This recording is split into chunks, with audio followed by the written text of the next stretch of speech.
Bonjour et Boker Tov, nous allons étudier aujourd'hui le Chamishi, cinquième montée de Parashat Shoftim, dans le cadre du Bet Hamidrash Hillel. Bet Hamidrash fonda la mémoire du Rav Hillel Pevzner Zichrono Livracha. Notre étude commence au Perek Yutret, 18e chapitre du livre de Devarim, Pasuk Yud Dalet, verset 14. Nous avons vu dans la quatrième montée les Tohavot, les abominations que les nations qui occupaient la terre d'Eretz Israël jusqu'à là faisaient. Toutes sortes de magie, de sorcellerie, de croyances en toutes sortes de présages pour connaître l'avenir.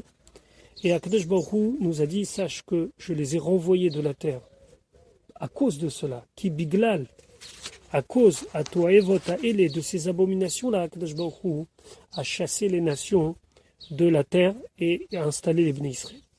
Maintenant, pour ce qui est des Bnei Israël, on pourrait se demander qu'est-ce qu'il en est. Est-ce que nous aussi on aura possibilité de connaître par l'intermédiaire d'un prophète ou autre ce qui va se passer dans l'avenir, est-ce qu'on devra aller à la guerre, où il y aura des gens, hommes de chair et de sang, qui vont nous prévenir, à l'exemple de Moshe Rabbeinu, et nous encourager, nous réprimander, et pourquoi pas nous dire ce qui va se passer.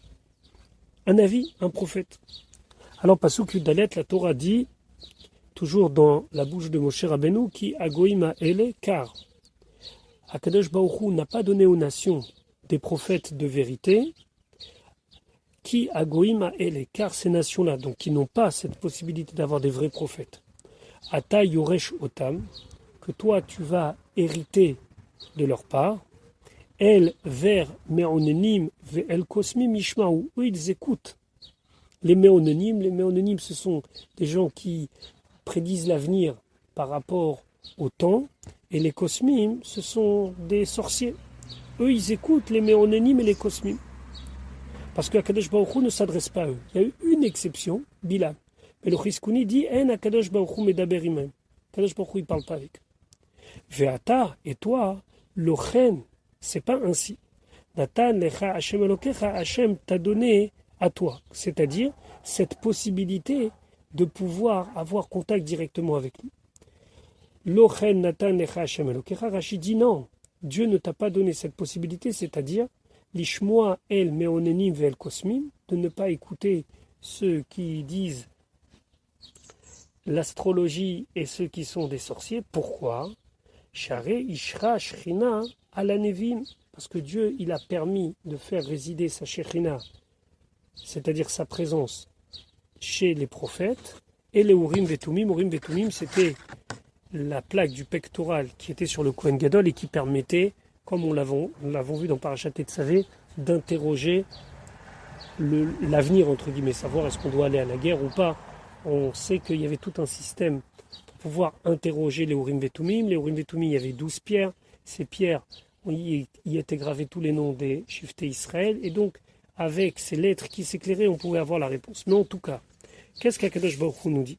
Il nous dit, vous n'avez pas besoin, vous n'avez pas le droit d'avoir confiance en des sorciers ou autres, puisque Akadosh Baruch Hu vous a permis d'avoir contact à travers un avis, à travers un prophète, à sa parole.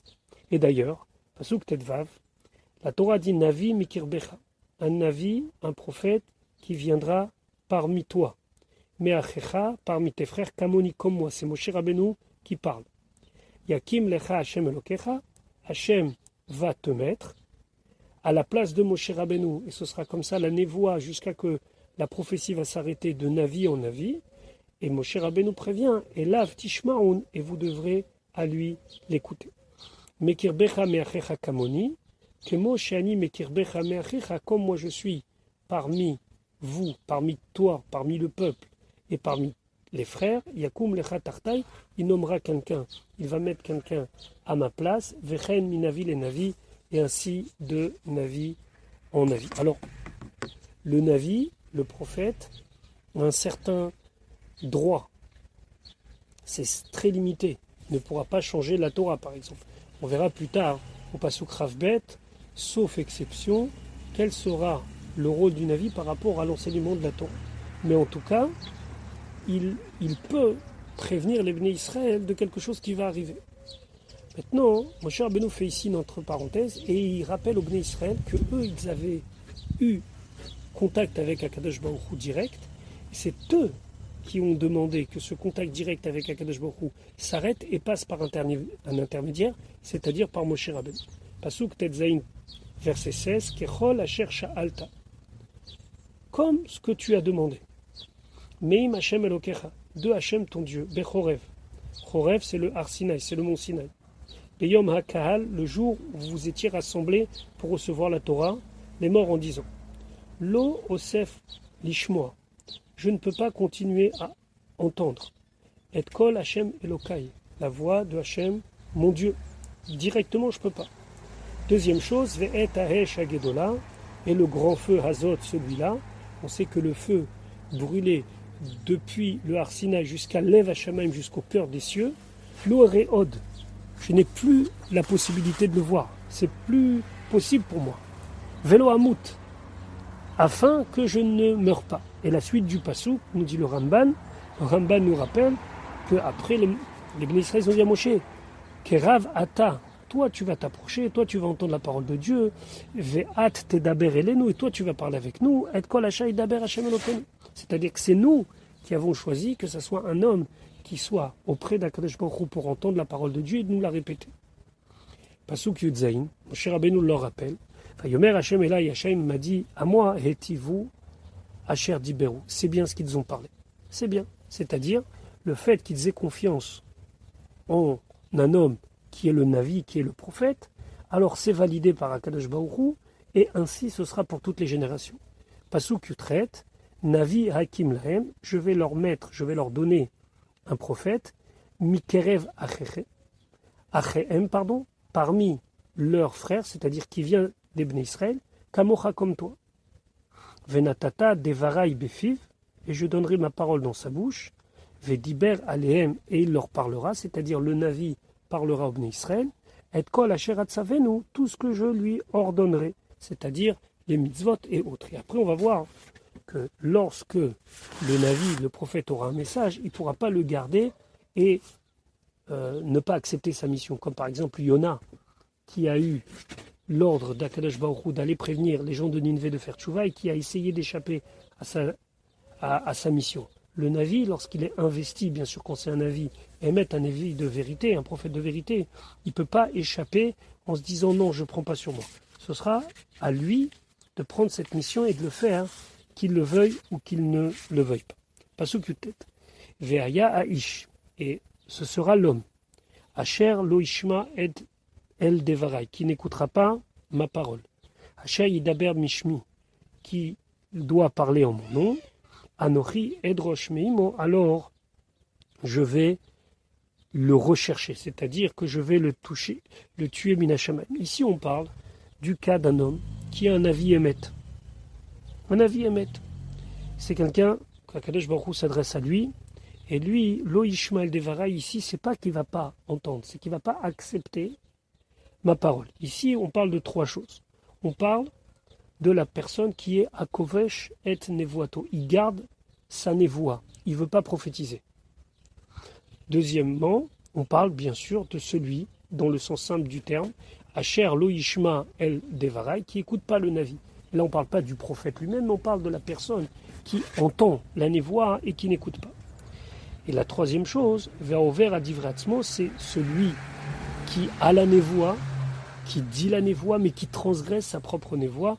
Ceci aussi, Akadosh Baruch Hu dira, je vais m'enquérir de lui. Et Drosh Mimo, c'est-à-dire qu'il va avoir Mitab Ideshamaim, la mort, depuis le ciel.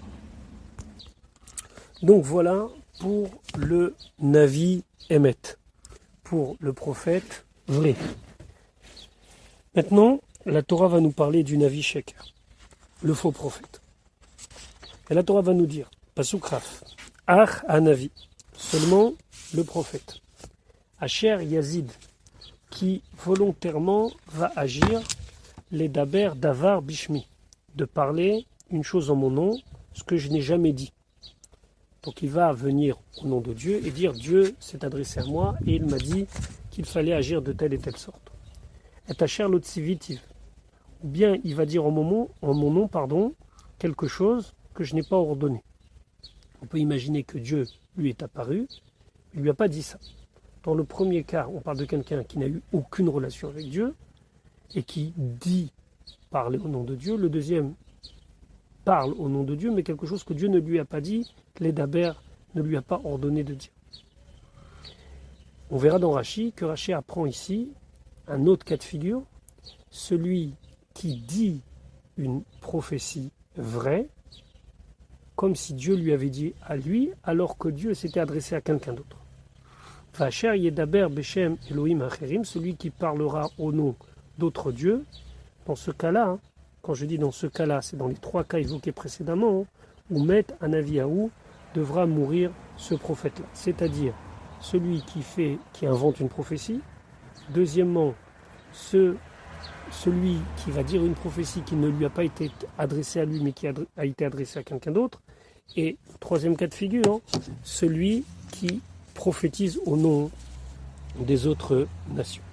Rashi, Asher lo tzivitiv le daber, aval tzivitiv la chavero. Donc Rashi dit, je ne lui ai pas ordonné à lui, j'ai ordonné à un autre. Et lui, il a pris pour lui ce message-là en se faisant passer lui pour le Navi, le messager de Dieu. Asher yedaber b'shem Elohim acherim, afilu kiven et halacha, même si ce qu'il a dit, c'était pas une bêtise. Il a dit vraiment une halakha, comme par exemple Akadosh Baruch Hu est apparu et il m'a dit qu'il fallait faire telle chose qui est permis d'après la halakha. L'essor est assour, et il a dit c'est interdit, quelque chose qui est interdit, ou le hatir est amutar, ou permettre ce qui est déjà permis, mais il a dit au nom de Elohim Acherim, au nom d'autres divinités. Dans ce cas-là, il est aussi chayav mita, il est condamné à mort. Ou met, il sera donc condamné à mort, Bechenek, par la strangulation. Rachid expliquait la différence entre ce que nous avons vu précédemment et ce que nous étudions maintenant. Shlosham mitatam mide adam. Il y a trois cas de figure du prophète qui sont tués par le tribunal humain et pas le ciel. Amit nave masheloshama, celui qui prophétise au nom de Dieu quelque chose qui n'a pas entendu de Dieu. Vema shelo nemar lo nemar lachavero, ou bien quelqu'un qui prophétise quelque chose qui ne lui a pas été dit à lui, et il le dit au nom, qui ne lui a pas été dit à lui, mais à un autre prophète, et il fait croire que c'est lui qui a reçu le message. Et Ve'amit nave beshem avodazara, et celui qui prophétise au nom de la avodazara, même si, comme on l'a dit précédemment, c'est pour prophétiser exactement ce qui est marqué dans la Torah. Aval, mais Akovesh et nevuato, celui qui cache sa prophétie. Vers ouvert à divré Navi, celui qui transgresse les paroles d'un Navi, d'un prophète. Vers ouvert à divratzmo, ou bien quelqu'un, un Navi, un prophète qui transgresse ses propres paroles. Mitatam bideshameim, là c'est pas le tribunal terrestre qui s'en occupe, c'est le tribunal céleste, chez Neymar, comme c'est marqué, Anochi edrosh meimo. C'est moi qui vais m'enquérir de lui. Donc, dans le Pasuk Yutet, c'est Dieu qui va punir. Dans le Pasuk Raf, c'est le Beddin qui va punir le faux prophète. Pasuk Chafalev, Vechi Tomar Bilvavecha. Si tu vas te dire dans ton cœur, ça veut dire que tu vas réfléchir. Tu vas te dire, voilà quelqu'un qui vient et qui annonce être un prophète. Echa Neda, comment nous allons pouvoir savoir, Het Adavar la chose, Asher Lodibero Hashem, que Hashem n'a pas parlé. C'est-à-dire, comment je vais pouvoir faire la distinction entre un vrai prophète et un faux prophète. Rachid dit, Vechi Tomar Bilvavecha. Comment savoir? C'est pas marqué Im Tomar. Peut-être tu vas te dire, mais Vechi Tomar, lorsqu'il y a de quoi se demander. Atidi Matem Lomar. Et là, ici, Akadosh Baruch Hu prévient dans la Torah qu'il y aura des cas où vous allez vous poser la question. Comment? Kesheyavo Hanania ben Azor. Un jour viendra où vous serez face à un dilemme. Viendra un Navi qui s'appelle Hanania ben Azor avant la destruction du temple. Et lui, il disait des prophéties fausses. Il disait que le fait que le roi de Bavel a pris déjà une partie des ustensiles du Beth Amikdash avec Yechonia Melech Yehuda, il disait ne vous inquiétez pas, Umitnave, il disait au peuple par prophétie, Ine Chele Bet Hashem Ushavim Mi Bavel Atamera. Ne vous inquiétez pas, très rapidement, les ustensiles vont revenir de Bavel à ici. C'est un pasouk dans Yermia. Fait Yirmiyahu à l'inverse. Omed vetzoveach. Il se tenait debout, il criait. On sait très bien que Yirmiya, c'était le prophète de la Pouranout, de la punition. Et il dit non, au contraire. Pas seulement ceux-là ne vont pas venir, mais tout ce qui reste va partir. El Amoudim, les colonnes. Ve'al Ayam. Ayam, c'était une espèce de grand bassin qui est dans le Beth Amikdash. Ve'al Yeter Hakelim, et sur tout le reste des ustensiles qui restaient dans le Beth Amikdash. Shelo Galou im Yechonia, qui n'ont pas été en exil avec Yechonia. Bavela Yuvaou. Ils vont être emmenés à Bavel. Im Gelot Tzidkiyahu, avec l'exil de Tzidkiyahu, qui sera le dernier roi de Yehuda, qui sera exilé avec Nebuchadnezzar, avec Nabucodonosor. Donc, là, ils ont un problème. Qui croire? Finalement, on voit dans le livre de Yirmiyahu, au chapitre 28, qu'ils se sont aperçus que Hanania ben Azor, il disait une mauvaise prophétie. Mais là, on parle de deux gens très sérieux. Hanania ben Azor d'un côté, Yirmiyahu de l'autre.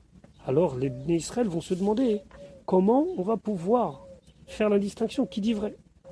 Pasuk Ravbet. Voilà le signe qu'Akadosh Baruch Hu leur donne pour reconnaître qui est le vrai prophète et qui est le faux prophète. Cher Yedaber Anavi. Si le prophète dit Beshem Hashem au nom de Dieu, voilà ce qui va arriver. Velo Yadava, et au final la chose n'arrive pas. Velo Yavo, et la chose n'est pas là. Ou Hadavar Asher Lodiberu Hashem, donc cette chose-là n'a pas été dite par Dieu, et donc il est condamné à mort. Bezadon Diberu Hanavi, c'est volontairement que le Navi a parlé et a dit des mensonges. Lo Tagur Mimenu, n'ait pas peur de lui. Pourquoi on nous dit Lo Tagur Mimenu? C'est-à-dire qu'on aurait pu se dire toujours, mais bon, mais finalement c'est quand même un avis, je ne suis pas sûr à 100%, c'est Hanania ben Azor. Non, n'aie pas peur. Si ce qu'il a dit n'est pas arrivé, c'est que c'est un faux prophète, et donc rétroactivement il vous a raconté n'importe quoi, tu dois le tuer. Pasuk Ravbet, Shaï Daber Anavi. Veyomar et il dira, Davar Zeati de la voie lechem, cette chose-là va vous arriver.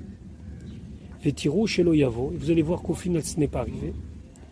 Ou Adavar Asher Lodiberu Hashem, cette chose-là Dieu ne l'a pas parlé, Vara Goto et tu. Veim Tomar, et si tu dis Zo, cette chose-là ne peut pas savoir Bemit Nave ala Atidot sur des gens qui vont nous dire l'avenir. Pourquoi? Parce que nous, il nous parle d'une situation qui n'est pas encore là. Et donc, comment faire? Le croire maintenant ou pas le croire maintenant? Alors, dans ce cas de figure, on est obligé d'attendre la fin. On ne saura jamais. Donc, c'est seulement à la fin qu'on saura si rétroactivement c'est un faux prophète ou pas. Et en attendant, on doit juste le soupçonner, faire attention, voir est-ce qu'il dérape pas. Parce qu'il y a un signe qui ne manque pas. Lequel? Aré Sheba Ve'amar. Parce que s'il manque ce signe-là, celui qui vient et qui dit Asukar Vekar, faites comme ça et comme ça, ou Mipi Akadosh Baruch Hu Ani Omer, et ce que je dis, je le dis au nom de Dieu, Kvar Nitsavu, ça on a déjà eu l'ordre, chez Imba Leadi Chacham Achat Mikol Mitzvot, que s'il vient t'écarter d'une mitzvah, l'otish malo, tu connais, tu l'écoutes pas. Donc, quand est-ce qu'on peut rester dans un doute et attendre le déroulement de la situation pour savoir si rétroactivement c'est un faux prophète ou pas? C'est uniquement quand il ne vient pas changer quelque chose de la Torah. Et là, imken mumche ulecha, seulement. Autre exception. Si c'est un homme spécialisé pour toi, c'est-à-dire quelqu'un que tu sais chez Tzadik Gamour, que c'est un tzadik parfait. Kegon, par exemple, Eliaou Be'ara Carmel. Eliaou sur le mont Carmel. Chez Krif Bevama Beshatisur Abamot. Eliaou, il voit que les Bnei Israël sont partagés entre Dieu et le Baal. Le Baal, c'était une idole. Et il dit au Bnei Israël, Admata yatem posrim al shte asefim, jusqu'à quand vous allez être dans les deux camps, de temps en temps là, de temps en temps là. Il propose un défi. Ce défi, c'est de sacrifier à Dieu. De l'autre côté, eux, les prêtres vont sacrifier au Baal, et on va voir quel Dieu va exaucer. Le problème, c'est que Eliaou Hanavi fait ça sur le Hara Carmel, sur le mont Carmel. Et on est déjà à l'époque où le temple il est construit. Et après la construction du temple, on n'avait pas le droit de faire des sacrifices en dehors de Yerushalayim. Donc quelque part, il désobéit. Donc quand il vient, au nom de Dieu, dire on va faire cette épreuve sur le Hara Carmel, on aurait pu craindre, et il est en train de nous écarter de la Torah et des mitzvot. C'est pour ça que Rachid dit, si tu sais que c'est un tzaddik gamour, alors tu l'écoutes. Parce que pourquoi il a fait ça? Que des Ligdor et Israël, pour faire une barrière entre Israël et la Avodazara. Et donc, à Kol, les filles Sorer Sha'a ou Siagapiritza. Tout dépend du moment et de la grandeur de l'ouverture. Comment dans son rôle de prophète, il doit arrêter le massacre, arrêter l'ouverture, faire en sorte que les Bnei Israël vont suivre Hachem. Les Kach Nehemar, cela ça a été dit, et Lav Tishmaoun, vous devez l'écouter à lui. Qu'est-ce qui s'est passé au Hara Carmel? Finalement, toute la journée, les prophètes du Baal, ils ont tenté d'implorer leur Dieu qui ne leur a pas répondu, puisque c'est un abonné absent. Au moment de Mincha, en fin de journée, Eliyahu a fait son korban, le feu est descendu du ciel, c'était au moment de Mincha, c'est la raison pour laquelle la prière de Mincha est très très importante, et tout le peuple s'est exclamé, Hachem ou Elohim, Hachem ou Elohim. Hachem c'est Dieu, Hachem c'est Dieu. Donc on voit qu'au final, il a bien fait de faire ça. Maintenant revenons au din du faux prophète, l'otagour mimenu, l'otagour dans le sens simple, ça veut dire n'aie pas peur de lui. Mais autre chose, l'otagour, ça veut dire l'otimna atzmecha milelamed alav chova. Ne t'empêche pas de chercher à dire sur lui des faits accusants. L'otira leinesh alav, et n'aie pas peur de le punir en te disant oui mais peut-être qu'il est un... Non, c'est un faux prophète. Point. Et on va à charge contre lui chercher tous les moyens de prouver que c'est un faux prophète. Nous allons maintenant étudier le sujet qui a déjà été évoqué précédemment, légèrement dans Parashat Mishpatim dans le Sefer Shemot, plus longuement à la fin du livre de Bamidbar, lorsque Moshe Rabbeinu installe Réhouven, Gad et la moitié de la tribu de Ménaché de l'autre côté du Jourdain.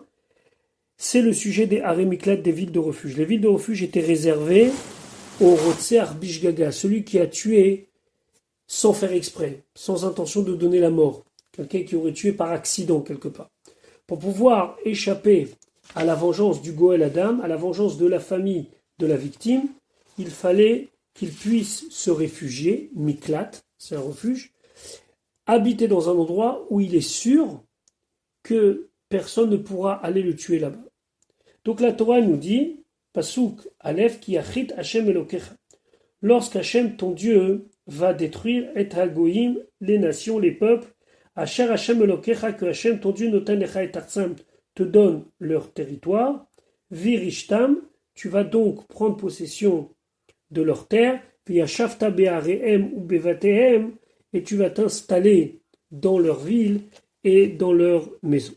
À ce moment-là, après qu'on ait pris possession de la terre et que ce soit installé dans la terre d'Eretz Israël, une période qui prendra au final 14 ans, Pasuk Bet, Shalosh Harim, 3 villes, Tavdil Lach, tu vas mettre de côté pour toi. Ça veut dire quoi mettre de côté? C'est-à-dire que tu vas réserver 3 villes à l'usage, alors c'est pas l'usage unique mais presque unique, de Haré Miklat. Betor Artsecha, ceci est dans ta terre, Asher Hashem Elokecha, que Hashem ton Dieu, Noten Lecha Lerishta, il te donne en héritage, ceci en plus des 3 qui avaient déjà été préparés par Moshe Rabbeinu. Ce qui fait qu'il y a 3 d'un côté du Jourdain, 3 de l'autre côté du Jourdain, 6 en tout. Maintenant, la Torah nous dit, Pasuk Gimel, Tachin Lecha Ader, prépare pour toi le chemin. C'est-à-dire que lorsque quelqu'un voudrait trouver le plus rapidement les Haré Miklat, il fallait absolument que ça soit indiqué, que le chemin il soit balisé, facilité pour que la personne puisse le plus rapidement possible se rendre dans la ville de refuge. Veshilashta. Alors dans le mot Veshilashta, il y a le mot Shalosh. C'est-à-dire que la Torah demande à ce que du nord au sud, on va partager la terre de manière à ce que de la frontière jusqu'à la première ville de refuge, de la première à la deuxième, de la deuxième à la troisième, et de la troisième à la frontière du sud, donc 4 territoires, mais qui sont avec 3 points de repère. Donc Veshilashta, ça veut dire que tu vas partager en 3 endroits, ce qui va donner en vérité 4 régions. Et Gevulartsecha, la frontière de ta terre, Asher Yanchilecha, qu'il t'a donné en héritage Hashem Elokecha Hashem ton Dieu, Vehaya lanus shama, et ce sera pour y fuir là-bas, kol rotseach, n'importe quel rotseach meurtrier. Alors, quand on dit kol rotseach, c'est qu'en vérité, tous les meurtriers allaient dans les villes de refuge. Après, le Bedin était chargé de déterminer est-ce que c'était rotseach bishgaga, est-ce que c'était un meurtre par inadvertance ou bien c'était un meurtre avec préméditation. Dans le cas où c'était pas un meurtre par inadvertance, alors on faisait sortir le meurtrier de là-bas pour le juger. Si c'était un meurtre par inadvertance, il restait dans les villes de refuge jusqu'à la mort du Kohen Gadol. Par contre, s'il sortait de la ville de refuge et qu'il y a quelqu'un de la famille qui le tue, cette personne-là, la personne de la famille, sera exemptée de toute poursuite parce qu'il est ce qu'on appelle le Goël Adam. Donc, en vérité, les 3 villes de refuge devront être clairement et nettement signalisées et à distance égale pour que n'importe quelle personne puisse avoir sa chance d'y aller. Tachin lecha derer Rashi, miklat, refuge, refuge, haya katuv al parashat drachim, était écrit à toutes les intersections pour indiquer où se trouve la ville de refuge. Veshilashta et gevulartsecha, sheye mitrilat hagvul, que depuis la frontière Adaïr Arishona jusqu'à la première ville, Shel Irmiklat, de la ville de refuge, Keshiuch Mealer Sheyesh Mimena Adashnia, la même distance qu'il y a entre la première et la deuxième, Fren Mishnia Leshlishit, et ainsi de la deuxième à la troisième, Fren Min Hashlishit Adagvul, et aussi de la troisième jusqu'à la frontière Hasheni, la deuxième frontière, de l'autre extrémité, Shel Eretz Israël, d'Eretz Israël. Alors, le Cheskuni nous dit, Eretz Israël faisait 400 parsa. Du sud, de la frontière sud à Hebron, il y avait une distance de 100 parsa. De Hebron à Shrem, une distance de 100 parsa. De Shrem à Kadesh, on remonte du sud au nord à Kadesh, qui était la ville de refuge la plus au nord. À côté de Tzfat, il y avait 100 parsa. Ou mi Kadesh, les Tzafon, et de Kadesh jusqu'à la frontière nord, mais à parsa, il y avait encore 100 parsa. Donc c'était vraiment égal. Maintenant, quand on dit Kol Rotseach, encore une fois, on parle de tout meurtrier. Maintenant, la Torah précise. Pasuk Dalet. Veze devar ha-Rotseach. Voici donc le sujet du Rotseach, du meurtrier.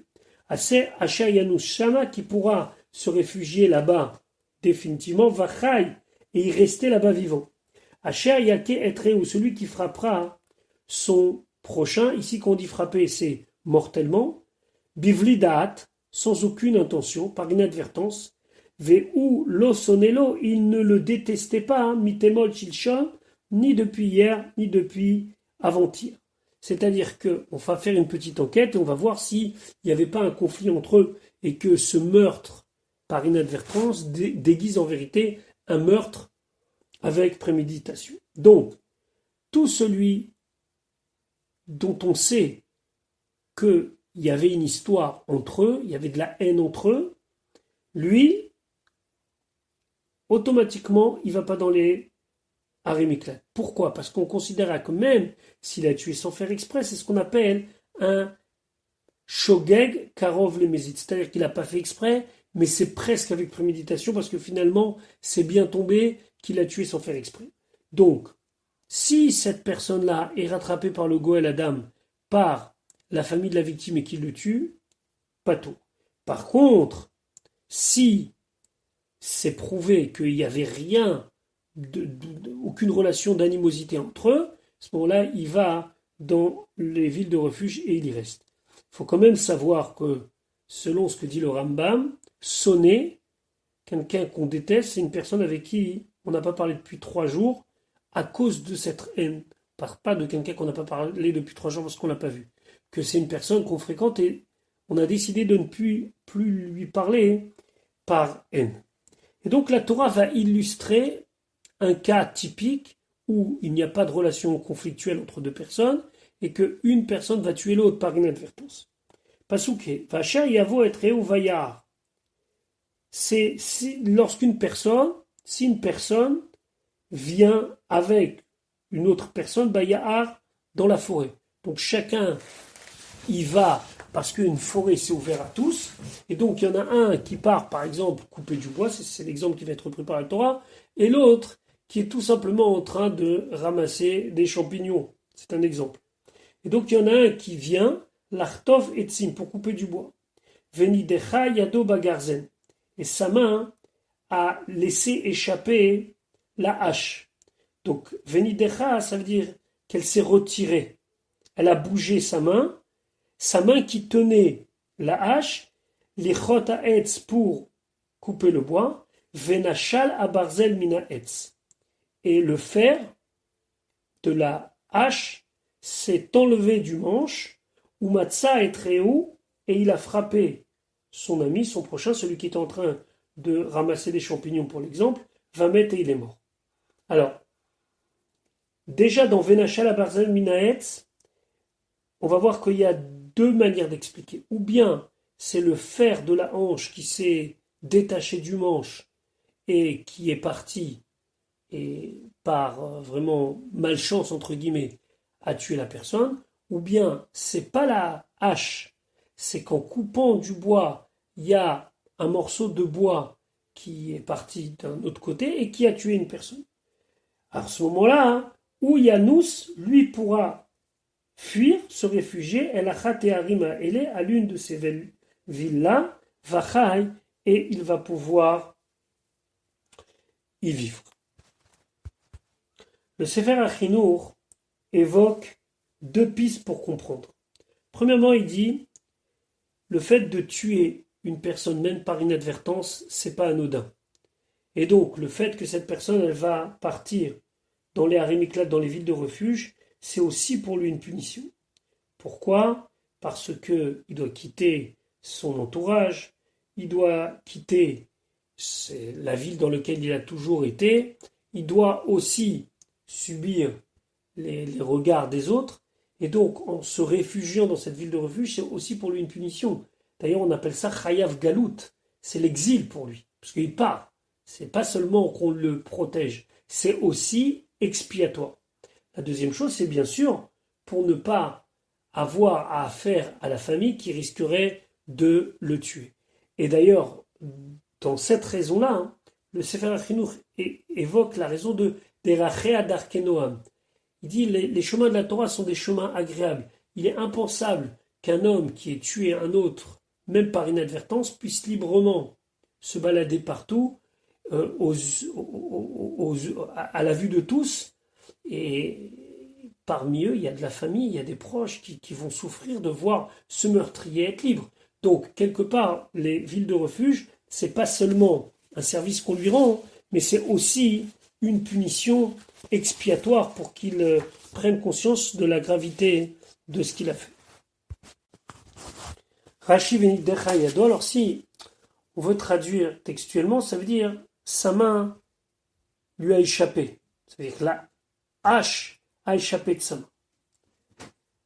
Rachid expliquait que Sheba les hapi la garzen à la hetz, lorsqu'il vient faire tomber la hache sur le bois pour le couper, à ce moment-là, sa main lui a échappé. Ça veut dire qu'elle n'a pas agi comme il fallait. Par exemple, nos Chachamim disent, il a donné un coup beaucoup trop fort, à tel point que, version numéro 1, le fer de la hache est parti. Version numéro 2, il a tellement frappé fort qu'il y a une petite bûchette, un petit morceau de bois qu'il avait coupé, qui est parti et qui a frappé la personne au visage. Vetargumo, et donc la traduction en araméen de Onkelo, c'est Vetit mereg yede. Ça veut dire Leshon venishmeta yado. Sa main a manqué quelque part. Ça veut dire quoi ? Que au moment où il tenait la hache, sa main a manqué à sa mission. Les hapil makat hagarzen à la hetz, au moment où il a fait tomber le coup de la hache sur le bois. Et d'ailleurs, Rachi de dire, on a une expression semblable dans le livre de Shmuel, où là-bas on parle du Aaron de l'Arche Sainte qui était sur une espèce de charrette, et tout d'un coup, il y a quelqu'un qui s'est précipité pour retenir le Aaron alors qu'il allait tomber. Cet homme, il s'appelait Uza. Pourquoi le Aaron allait tomber? Kishameto Abaka. Parce que le bétail, ça veut dire les taureaux qui menaient cette charrette, ont eu un moment où ils se sont un petit peu affaissés, et ce qui a fait que la charrette s'est affaissée, et le Aaron risquait de tomber, et Uza l'a rattrapé. Et là-bas, Tirgem Yonatan, il traduit Are Margoui Touraya. La même chose, ça veut dire que ils ont un petit peu flanché à ce moment-là. Venachala Barzel Minaetz, Yesh Merabotenu Omrim Yano Chachamim qui disent que Nishmat HaBarzel Mikato, c'est le fer qui est tombé, qui est parti du manche. Yesh Mehem, et certains disent Omrim, que Shishal HaBarzel Chatikat Minaetz Amidbakea, que le fer, il a fait partir à une bûchette, un morceau de fer qu'il avait coupé, Niteza, elle a volé Ve'arga, et elle a tué une personne. C'est une marloquette dans la Gemara entre Rabbi et Rabbi Akiva. Et donc, la personne se réfugie dans les Haré Miklat, et il y reste, parce qu'on a dit que tout meurtrier allait dans les Haré Miklat. Mais lui, il a la particularité que puisqu'il s'est avéré qu'il a tué par inadvertance, et qu'il n'y avait pas de conflit et d'animosité entre eux auparavant, il reste y vivre là-bas jusqu'à la mort du Kohen Gadol. Et la Torah de nous expliquer, Pasuk Vav, Pen Yirdof Goel Adam, de peur que le vengeur, celui qui veut libérer le sang de la victime, c'est exactement le terme Goel Adam, Achare Arotseach, et qui vient, il le poursuit, le meurtrier, qui yicham levavo car son cœur s'est échauffé, Vehesigo, et il va l'atteindre, qui yirbe aderech, si le chemin il est trop long, il va pouvoir l'atteindre. Donc le qui ici c'est car. La personne va le poursuivre et il va l'atteindre. Pourquoi? Qui yirbe aderech, parce que le chemin il est trop long. Veika ou nafesh, il va le frapper dans son âme, c'est-à-dire mortellement. Velo en mishmat mavet, et lui n'a pas de jugement de mise à mort. Kilo sonné ou lo, car il ne le haïssait pas, mitemol shilshom, depuis hier et avant-hier. Donc, c'est la raison pour laquelle il faut, de manière tout à fait égale et de manière tout à fait claire, donner la possibilité au rotseach, au meurtrier, de rejoindre une ville de refuge le plus rapidement. Sinon, eh ben, il risque d'être attrapé par le Goël Adam, qui, dans le cas où il le tuerait, serait patour, serait exempté de toute poursuite. Penirdov Goël Adam, les kar, nous dit Rashi. Ani Omer, je dis, le'achin lecha haderech, prépare pour toi le chemin, ve'are miklat rabim, et beaucoup de are miklat. La Torah va même proposer qu'on rajoute 3 autres are miklat. D'ailleurs, Pasukret, fait im yachiv Hashem elokecha, et si Hashem, ton Dieu, va élargir et gevulecha ta frontière, kashan ishbar lavotecha, comme il a juré à tes pères, fait natan lecha et kol haaretz, il te donnera toute la terre, Asher diber, la tête lavotecha, qu'il a parlé, qu'il a promis, et de donner à tes ancêtres. Hashem avait promis à Avram Avinu un territoire que nous n'avons pas eu l'occasion de conquérir jusqu'à aujourd'hui. C'est le territoire du Kéni, du Kinési et du Kadmoni, et que après la venue de Mashiach, on va récupérer ces territoires et on devra y mettre aussi là-bas des Haré Miklat. Rashi, Ched ve'im yachiv, kashan ishba, lorsqu'il a juré la tête lechad de te donner, Eretz, Kéni, ou Kinési, ve'Kadmoni, pardon, comme c'est dit au moment de Brit Ben Abetarim. À ce moment-là, Pasuk Tet, qui tishmor, quand tu observeras et kol ha-mitzvah azot, ce commandement, la sota, pour l'accomplir, asher anochim etzavecha hayom, que je t'ordonne aujourd'hui les ha'ava, d'aimer et Hashem Elokecha Hashem ton Dieu, fais la lechet bidrachav, et d'aller dans ses voies, dans ses chemins, kol hayamim, tous les jours. Si tu respectes cela, veyasaf talecha, alors tu rajouteras pour toi od shalosh harim, encore 3 autres villes, al ha-shalosh ha'ele, sur ces 3-là, qui se trouvent déjà dans la terre d'Eretz Israël. Ce qui fera en tout 9 villes de refuge. Pasuk tet, veyasaf talecha od shalosh, aretesha. Ça fait 9 en tout. Shalosh, shebe ver hayarden. 3 de l'autre côté du Jourdain, que Moshe Rabbeinu a désigné dans le territoire de Sichon et de Og. Fait Shalosh, shebe Eretz Kenan, 3 en Eretz Kenan. On a vu ici Chevron, Shrem et Kadesh. Béchalosh, Latid Lavo, et 3 plus tard à la venue de Mashiach. Pasuk Yud, Velo Yishafer Dam Naki, et ne sera pas versé du sang d'innocent. Pekerev Artsecha, au sein de ta terre. Asher Hashem Elokecha noten lecha nachala, que Hashem, ton Dieu, te donne en héritage. Ve'aya alecha damim, et si c'est le cas où du sang d'un innocent aura été versé, Ve'aya alecha damim, ce sera pour toi des sangs, ça veut dire que tu auras manqué à ton devoir de protéger la personne qui a tué par inadvertance. Maintenant, la Torah va nous parler de celui qui tue, Dieu préserve volontairement. Pasuk Yudalef. Riye ish sonné les réus, s'il y a un homme qui détestait son prochain, ve'arav lo, il lui a tendu un piège. Ve'kam alav, il s'est levé contre lui, ve'ka ou nefesh, et il l'a frappé au niveau de l'âme, c'est-à-dire mortellement, vamet, et il est mort, ve'nas el achat et arima el, et qu'il s'enfuit vers une des villes qu'on a désignées, les villes de refuge. Donc il a tué volontairement et il va là-bas.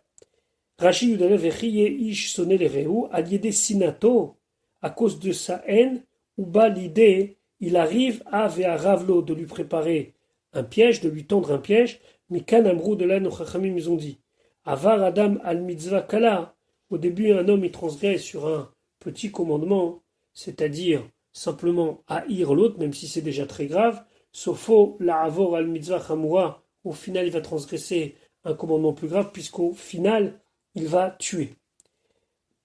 Les fiches avar à l'otisna, comme il a transgressé l'otisna de ne pas haïr, sauf au lavolidé shfichodamim, au final, il en viendra à être un meurtrier. Les cartes Neymar, c'est pour cela que nous disons, vechi ye ish sonel, si un homme qui haït son prochain, shayal olichtov, parce que normalement on aurait dû dire quoi? Vechi yakum ish ve'arav l'ereu vika ou nafesh. Si un homme se levait, qu'il a tendu un piège à son prochain et il l'a frappé.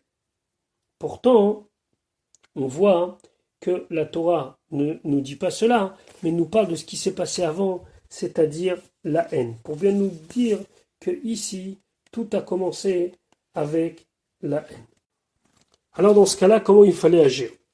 Pasuk Yudbet, Veshalecho Zikne Iron, et les sages de sa ville enverront, ce sont les Dayanim, enverront un émissaire dans la ville de refuge où le meurtrier a été, Velakro Oto-Misham, ils vont le prendre de là-bas, ils vont le juger, Venatnu Oto, et ils vont le donner dans le cas où il est condamné, Beyad Goel Adam, dans la main du vengeur de la famille, Vamet, et il sera mis à mort. Attention, il va être mis à mort par le Beddin, c'est simplement le Goel Adam, la personne de la famille qui souhaitait venger son proche, qui sera invité, entre guillemets, à donner le coup fatal. Pasuk Yud Gimel, Lo tachos enecha, tes yeux ne doivent pas avoir pitié à l'ave sur lui.